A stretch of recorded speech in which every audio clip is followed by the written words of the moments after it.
નમસ્કાર. શું તમને પણ સંસ્કૃત શીખવું અઘરું લાગે છે?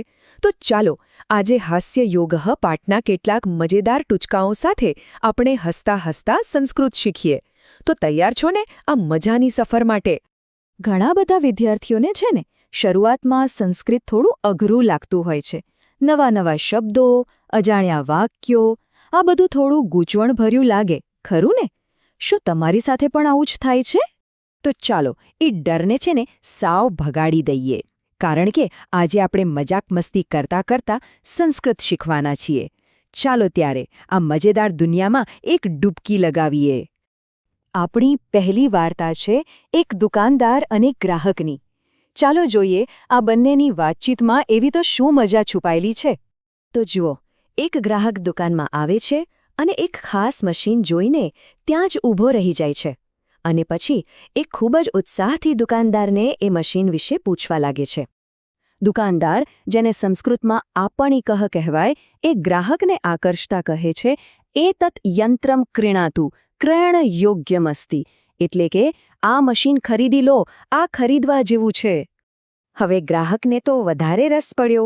એ પૂછે છે, તસ્ય કા વિશેષતા અસ્તિ, મતલબ કે આની શી ખાસિયત છે, આ શું કામ કરે છે? દુકાનદાર તો એકદમ ગર્વથી જવાબ આપે છે, એતત યંત્રમ ભવતઃ 50% કાર્યભારમ અલ્પમ કરિષ્યતિ, એટલે કે આ મશીન તમારો 50% કામનો બોજ ઓછો કરી દેશે. અને હવે સાંભળો ગ્રાહકનો હોશિયાર જવાબ. એ કહે છે, તર્હિ કૃપયા 2 યંત્રે દદાતુ, મતલબ કે તો પછી મને 2 મશીન આપી દો, જેથી મારું 100% કામ જ પતી જાય.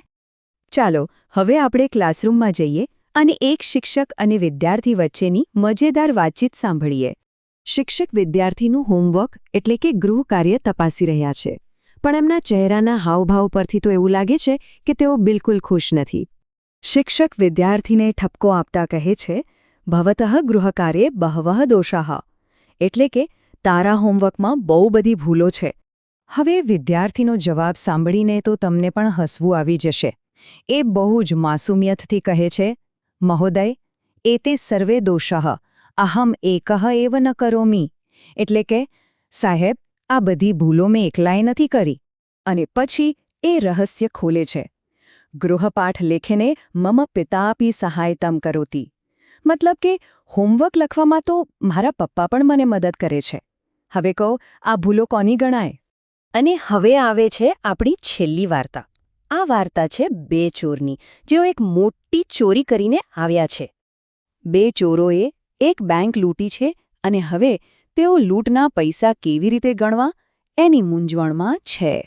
પહેલો ચોર એકદમ ઉત્સાહમાં આવીને કહે છે, કિયત ધનમ પ્રાપ્તમ તસ્ય જ્ઞાનાર્થમ ધનગણનમ કરોમિ, એટલે કે કેટલા પૈસા મળ્યા, ચાલો હું ગણી લઉં. પણ બીજો ચોર તો જાણે આળસનો રાજા. એ કહે છે, વ્યર્થ શ્રમમ મા કરોતુ શ્વઃ વર્તમાનપત્રે વાર્તામ આગમિષ્યતિ એવ, મતલબ કે ખોટી મહેનત ના કરીશ, કાલે છાપામાં ખબર આવી જ જશે કે આપણે કેટલા રૂપિયા ચોર્યા છે.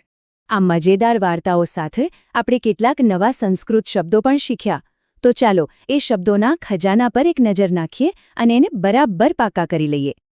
ચાલો આ શબ્દોને ફરીથી યાદ કરી લઈએ. આપણીકઃ એટલે દુકાનદાર, ક્રીણાતુ એટલે ખરીદો, 50 એટલે 50, દોષાઃ એટલે ભૂલો, શ્વઃ એટલે આવતીકાલ, અને વ્યર્થ શ્રમમ એટલે નકામી મહેનત. સારું, તો હવે એ જાણવાનો સમય છે કે તમને કેટલું યાદ રહ્યું. એક નાના સવાલ માટે તૈયાર છો? ખાલી જગ્યા પૂરો. એતત ખાલી જગ્યા અસ્તિ વિકલ્પો છે યંત્રમ અને ક્રયણમ. યાદ કરો જોઈએ પહેલી વાર્તા અને કહો શું આવશે. અને સાચો જવાબ છે યંત્રમ. આખું વાક્ય બનશે એતત યંત્રમ અસ્તિ, જેનો અર્થ થાય છે આ મશીન છે. શાબાશ! તો જોયું ને, હસતા હસતા શીખવાથી સંસ્કૃત કેટલું સહેલું અને મજેદાર બની જાય છે. બસ આવી જ રીતે શીખતા રહો અને જીવનમાં હસતા રહો. ફરી મળીશું.